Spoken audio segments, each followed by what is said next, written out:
Bienvenue, imprudent mortel. Les légendes de Noël sont si nombreuses que finalement, je ne vais pas vous en raconter seulement au moment de Noël, mais je vais faire des éditions spéciales Noël jusqu'au jour convenu tout au long de cet Avant, c'est-à-dire la période d'environ un mois qui précède Noël, et nous y préparons en fait. Pour commencer, approchez-vous du feu et asseyez-vous, et écoutez l'histoire cruelle de Jean Cabret.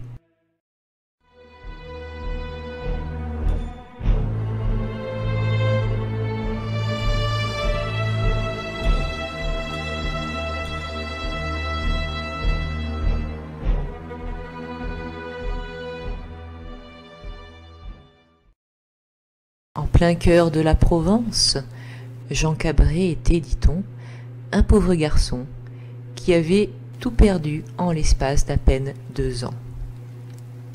D'abord sa mère, puis son père, et pour finir, tous ses moutons, emportés par la maladie du charbon. Aujourd'hui, avec les assurances, tout cela n'aurait guère d'importance, mais à l'époque dont je vous parle, et qui je pense précède le 19e siècle, perdre toutes ces bêtes ou toutes ces récoltes était synonyme de misère car personne ne vous aidait.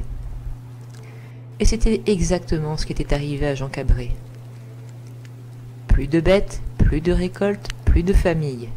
Il n'avait plus rien, sauf sa maison. Ses voisins avaient bien essayé de l'aider un peu, en lui donnant de temps en temps des travaux à faire. Mais ce qu'il le payait ne suffisait absolument pas à couvrir les dépenses de Jean Cabret, qui n'eut bientôt plus aucune économie. Il ne retrouvait plus de travail et plus de quoi racheter un troupeau. Bref, il pensa qu'il était perdu et que la prochaine étape consisterait à demander l'aumône. Avec ce qui lui restait de fierté, Jean Cabret s'y refusait absolument. Et il pensa bientôt qu'il n'avait plus d'autre issue que de se suicider. Cette idée le prit la veille de Noël. Ce jour-là, vers la fin de l'après-midi, Jean Cabret alla dans son étable et mit du foin pour son âne, la dernière bête qui lui restait, et aussi le seul ami que Jean Cabret eut encore au monde. Jean lui offrit donc du fourrage et entr'ouvrit la porte, le tout sous l'œil très étonné de l'âne, car à l'époque la coutume voulait qu'on ne rende visite aux bêtes qu'après la messe de minuit, donc au milieu de la nuit. Jean, en ouvrant le portillon, expliqua à l'âne: « Je suis désolé de devoir te laisser tout seul, mais je te donne la possibilité de sortir. J'espère que des voisins te trouveront et aussi qu'ils voudront te garder avec eux. » Puis Jean retourna chez lui, alla chercher un tabouret, une corde, et s'en alla sur la place centrale de son village. Il y avait là un grand pommier sous lequel il avait beaucoup joué étant petit. C'était là qu'il avait résolu de se pendre. Jean, en traversant son village, entendait les berceuses et chansons traditionnelles entonnées par ses voisins. Ici par une jeune fille endormant son petit frère encore bébé, et là par un grand-père qui occupait un enfant impatient, le faisant sauter sur ses genoux.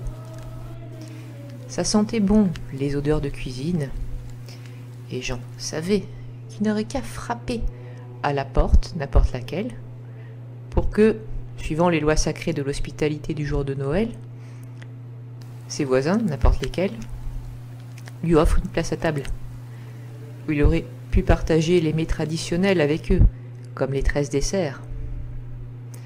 Mais Jean se dit que tout cela n'aurait fait que reculer l'échéance et que le lendemain, ses problèmes reviendraient donc.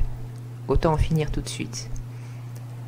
Il continua son chemin jusque sous le pommier, déposa son tabouret, monta dessus, attacha la corde à une branche, puis fit un nœud coulant qu'il mit autour de son cou. Ensuite, Jean commença à prier, demandant pardon de ses fautes, y compris de celles qu'il s'apprêtait à commettre sur sa propre vie. Il demanda le pardon en assurant qu'il n'avait plus aucune autre issue. Et c'est au milieu de cette prière que Jean entendit soudain des hi-han sonores. Il ouvrit les yeux et, à sa grande consternation, il vit son âne qui était déjà sorti de l'étable, visiblement, et qui trottait tout droit vers lui. « Tu es déjà sorti de ton étable, mon ami, lui dit Jean. Hélas, j'aurais voulu que tu ne voies jamais cette scène. » L'âne s'arrêta devant lui, leva la tête et, tout à coup, Jean, à sa grande surprise, l'entendit lui parler. « Rentrons, rentrons, Jean, s'il te plaît. J'ai si froid. Retournons à la maison. » Jean fut un petit peu étonné, on vous l'imagine, et il demanda « Tu parles? Mais enfin, depuis quand ?»« Jean, s'il te plaît, répondit l'âne. Rentrons. Oh, que j'ai froid, que j'ai froid. » Et ce fut là les derniers mots qu'il prononça dans la langue des humains. Puis l'âne se mit à éternuer. Et curieusement, à chaque éternuement, des pièces d'or lui tombaient des naseaux par terre. Devant un pareil prodige, vous le pensez bien, Jean ôta précipitamment le nœud de son cou, sauta à terre et ramassa toutes les pièces d'or. Puis il rentra chez lui avec son âne et termina la nuit comme la Sainte Famille, en dormant comme un bienheureux dans la paille de son étable, sous le regard de son âne. Au matin suivant, Jean Cabré prit l'argent, puis alla le montrer au curé du village, et lui demanda anxieusement si ce n'était pas là quelque sorcellerie, mais bien un miracle, et qu'il pouvait donc utiliser l'or.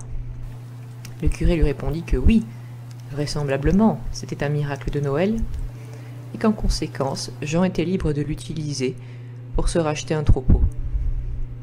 Ce que le curé ne lui dit pas en revanche, c'est qu'il lui semblait se rappeler, étant petit, qu'on lui avait assuré que les bêtes parlaient la nuit de Noël. Oui, je sais, cette histoire ne finit pas tristement, elle n'est cruelle qu'au début. Mais pourquoi pas? C'est une histoire de Noël après tout. J'espère que cette histoire vous aura intéressé et vous donne rendez-vous la semaine prochaine. Si vous voulez me soutenir, voyez le lien en description de Utip et Tipeee. N'oubliez pas de mettre un pouce bleu, de commenter et de regarder sous votre lit avant d'éteindre la lumière. Au revoir, imprudent mortel.